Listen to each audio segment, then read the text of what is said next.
Welcome to my YouTube channel. Finally आपका SSC stenographer का जो आज एग्ज़ाम था फर्स्ट शिफ्ट का वह ख़त्म हो चुका है और कुछ बच्चों के द्वारा जो एग्ज़ाम में बैठे थे उनके द्वारा हमारे पास कुछ क्वेश्चन आया है। राइट क्वेश्चन नहीं है क्योंकि केवल उन्होंने बताया है कि ये क्वेश्चन पूछा गया था। अब आपके ऑप्शन में क्या था? अगर आप एग्ज़ाम में बैठे थे आज के तो आप बताइए कि आपके ऑप्शन में क्या था। तो चलिए वीडियो को स्टार्ट करते हैं। आपसे पूछा था कि खानवा की लड़ाई के बारे में। एक बच्चा ने हमको बताया कि खानवा की लड़ाई के बारे में सर पूछा था क्वेश्चन। तो खानवा की लड़ाई 16 मार्च 1587 ईस्वी में बाबर और राणा संघ की सेनाओं के मध्य खानवा के मैदान में युद्ध हुआ। एक बार फिर से बाबर की बंदूकें और उसकी सैन्य पद्धति ने विपक्ष शिविर में कहर बरपा दिया। राणा संघा के नेतृत्व में सभी राजपूत शासक और उनकी सेना पराजित हो गई। तो अब खानवा की लड़ाई से यह क्वेश्चन पूछा था कि खानवा की लड़ाई कब हुई तथा किनके बीच हुई। तो अब कौन सा क्वेश्चन पूछा था? अगर आपको करेक्ट क्वेश्चन याद है तो आप हमारे कमेंट बॉक्स में कमेंट कीजिए। लेकिन खानवा की लड़ाई से क्वेश्चन था, तो अगर पूछा हुआ कि खानवा की लड़ाई कब हुआ था तो 16 मार्च 1587 को किसके बीच हुआ था? तो बाबर और राणा संघा के बीच। इसका राइट आंसर हो जाता। अगला प्रश्न पूछा था आपसे, एक भीम नदी से संबंधित क्वेश्चन आपसे पूछा था। एक भीम नदी से संबंधित क्वेश्चन था।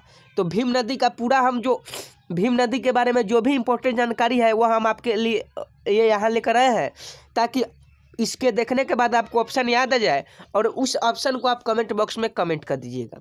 तो भीम नदी से एक सवाल पूछा था।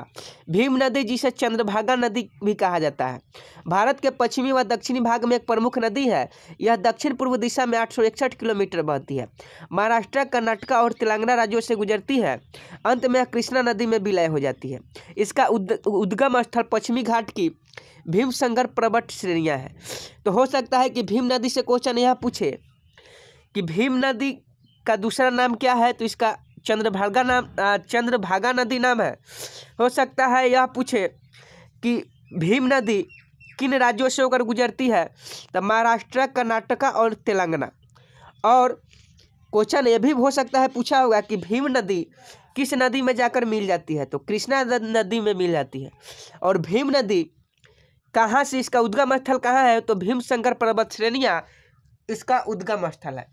तो आपके ऑप्शन में क्या था आप कमेंट बॉक्स में जरूर बताइएगा अगर आज के आप एसएससी स्टेनोग्राफर के एग्जाम में बैठे थे। अगला क्वेश्चन आपसे पूछा था कि गंगा नदी से संबंधित था।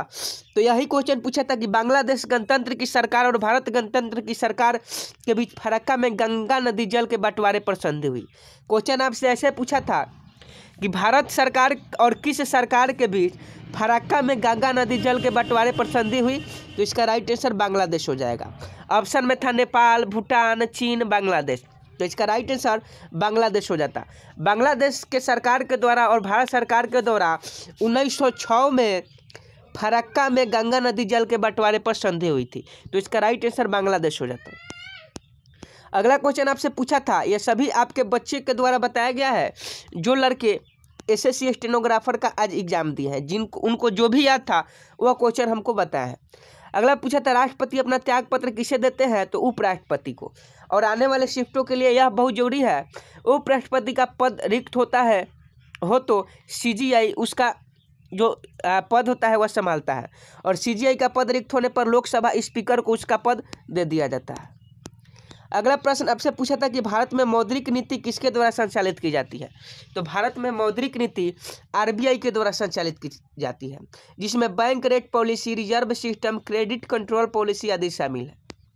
अगला आपसे क्वेश्चन पूछा था कि प्रथम पंचवर्षीय योजना कब शुरू हुई, तो 1951 से 1956 में प्रथम पंचवर्षीय योजना शुरू हुई थी। और भारत के प्रथम प्रधानमंत्री जवाहरलाल नेहरू ने प्रथम पंचवर्षीय योजना को संसद के समक्ष 8 दिसंबर 1951 को रखा था। यह योजना होरार्ड डोमर योजना पर आधारित थी। अगला